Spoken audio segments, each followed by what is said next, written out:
Howdy everyone, Striker Airsoft, and today is St. Patrick's Day. So I figured what I would do is I'd make a video here ranking my favorite green camos that I own. I have about 10 of them, and we'll just go through them from the least to the greatest with a couple of honorable mentions in there.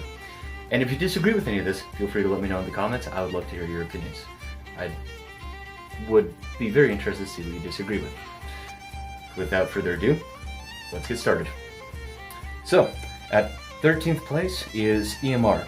This is a Russian-based digital camouflage, and it is a digitalization of their Flora camouflage that was used up into the late 2000s.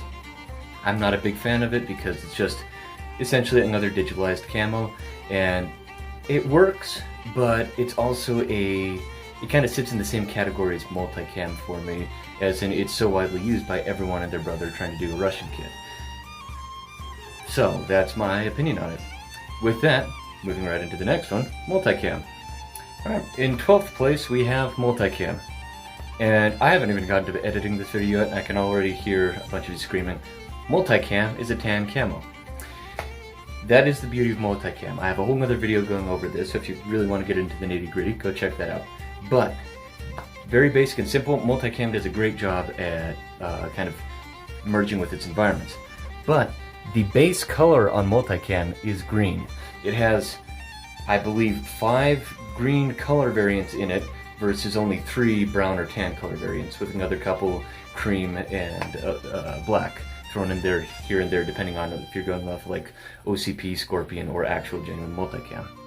So I think it counts as a green camo, and it's on the list too because I think it's a phenomenal camouflage. It does a very good job at what it's supposed to do of blending in many terrains. So that's my 12th spot on the list. Now for the 11th spot. So in our 11th spot here, we have the classic olive drab green. This is the classic Army color, and in this version it is in a Vietnam War era uniform. Now the reason this is so low down on the list is just because I have absolutely phenomenal camos on here. I love this camo. It is a fantastic camo. It is a solid color though, so it loses a few points for that, but it is classic, it is effective, it is just nostalgic and beautiful. 10th place, once again we are going out of the continental United States for this one, but this one is French CCE. This is a woodland variant. Another country saw the US's M81 Woodland, or ERDL, or some version of it, decided to make their own version, and that turned into French CCE. It is a bit of a different color palette than classic M81 Woodland. It's a much lighter version of green and much less hues between the green. It's just kind of in general a really cool green camo. I love it a lot. Now for number 9, into the single digits. Number 9 is Czech VZ95. This is another almost variation of ERDL, but in much more green and black palette, better done for northern and eastern European climates. It's another really cool camo. It's got cool shades of green, and it has the drip factor of just being a very fancy, good-looking green camo. And then number 8 is DNC, stands for Digital Night Camouflage. This was originally developed to combat Soviet Gen 1 and Gen 1 Plus night vision, so it is just a bunch of little squares and little round circles in them. Not a very effective camouflage unless you're looking at it under night vision, which is why it was very short-lived, as was Generation 1 night vision.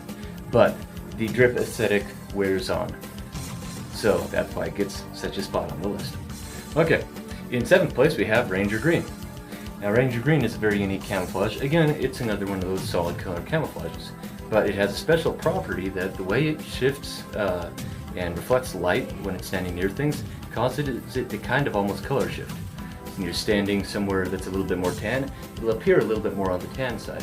Standing somewhere more green, it'll appear more on the green side. Now it doesn't completely change colors, it just kind of changes hues so that you don't stand out as much. If you ever look at Israeli IDF forces or other units like that wearing Ranger Green in the Middle East, where it's sand, you'll see exactly what I'm talking about. It is a very cool camouflage, and definitely is the best solid color camouflage, even a little bit over khaki. Now then, in 6th place we have Tropical Multicam. This unfortunately landed this low on the list. I personally love it so much, but when I was going through all my camos, I was like, unfortunately it has to sit a little bit lower down. It just doesn't quite compare to the drip of the next 5. But it is packed full of surprises. It is a fantastic camouflage. It works very well in green and humid environments. And I have a whole video going over how well it works at nighttime. So, drop the multicam, I give it a solid 9 out of 10 for the camo, for the drip, for the uniqueness, and for the functionality. Now then, we're in the last 5 now. So at number 5 we have MARPAT, stands for Marine Pattern, and is just a digitalization of the US M81 Woodland. Kind of bring it into the modern age. Now, MARPAT is really fantastic. I love it. It's a fantastic green camo, and my fiance very much so loves it, which is why it may or may not be so high on the list. But it's a fantastic camo, and it takes spot number 5 on the list. Alright, so spot number 4 comes in the form of ATAX FG. FG standing for foliage green. This is a much more modern camo with a lot of science put into the design and how the colors blend together. I love it for the simple fact that it seems to just blend in phenomenally with whatever terrain it is and match kind of like the texture of the terrain, no matter if it's leafy trees, grasslands, or even granite rocks. It does a surprising job of matching it. I don't know exactly how and why. That's something I might have to research for another video, but it takes the 4th spot on this list. Now we're to the top 3. And in 3rd place we have Tiger Stripe. Tiger Stripe was originally developed by the Vietnamese in the Vietnam War, oddly enough, and was quickly quickly caught the eye of the U.S. troops, particularly MARSOC and the Raiders, where they started to use and Americanize Tiger Stripe and found it very useful in the jungles. Tiger Stripe is actually still in active use by the U.S. military, particularly the Marines.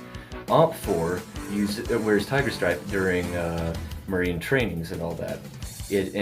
I just find it so fantastic that not only does this camo have the unlimited drip, and it goes very hard, it also just continues to persist with the Marines.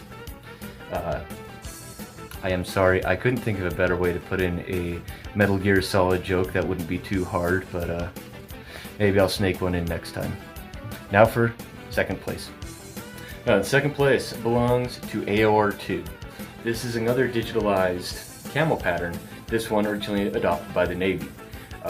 And it was then proceeded to be used by Navy SEALs and other Special Forces units.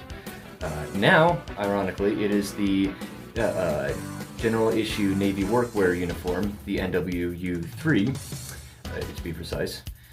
Nope, the NWU-2, actually. I got my numbers mixed up. But it is just an absolutely fantastic uniform and camo pattern, and whenever you wear it, you just feel exceptionally epic. I love it so much, I proposed in it, and my girlfriend, who's now my fiance, was also wearing AOR2, so that's how cool of a camo it is. So for our honorable mentions, I'd like to start with Foliage Green, or Foliage Gray, I have heard called both. Because it looks very gray, it is a green color. It is kind of the civilianized version of Ranger Green.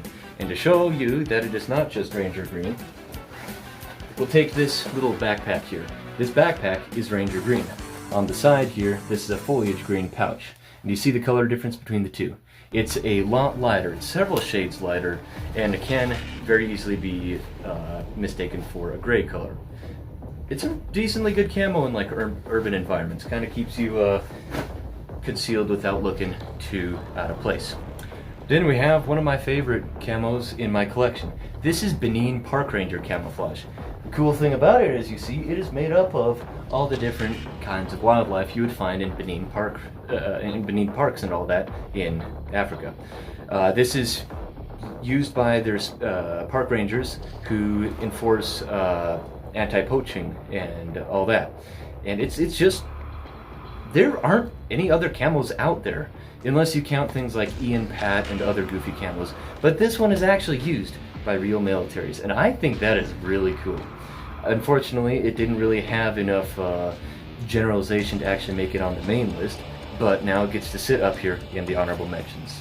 It's just It's fantastic. I can't say any more than that. And our next honorable mention is Flecktarn. Now, I don't have Flecktarn uniform yet, I just have this plate here. But Flecktarn kind of sort of counts as a green camouflage. The base of it is a dark, very dark green, and then it has lighter green blobs, some, see if I can show you, some more like reddish blobs and black blobs all over it to kind of give it a very mottled texture that works very well in North and Eastern European woods and fauna thereof. So, flora and fauna. Fauna are animals, flora is the plants. There's your science thing for the day. So, that's the Flecktarn. Now, we get to move to the #1 best camouflage in my opinion, and I'm 90% sure your opinion too. The best green camouflage on St. Patrick's Day goes to the M81 Woodland. This, colloquially known as God's Flannel by a lot of people in the gun community, airsoft community, camo community and all that, they agree this is just the best camo out there. If God had made a flannel, it would be Woodland camo. Now, it has a bit of history to it. It came from ERDL patterns that were developed toward the end of World War II, kind of going into the Korean War, and then were modernized into the M81 pattern in 1981. It was then used by the Marine Corps up into the 90s until it was digitized and turned into MARPAT. And in MARPAT, it still lives on. In fact, a lot of OPFOR groups across all the military branches will still use Woodland BDUs for their OPFOR groups, and it is not uncommon to see Special Forces, particularly Green Berets and Army Rangers, still using Woodland in missions today. So I don't foresee this camo ever going out of style. It is very beautiful, it works very well, it is just an absolute eye candy of a camo, and it works just as good as it looks. So, there are my top 13 camouflages, green camouflages for St. Patrick's Day. So I hope you all have a good St. Patrick's Day, and send this video to a few friends. See what they think. See if they agree with you, or see if they agree with me, or get in a fight with some people about it, because ain't that what St. Patty's Day is all about? Striker Airsoft, signing out.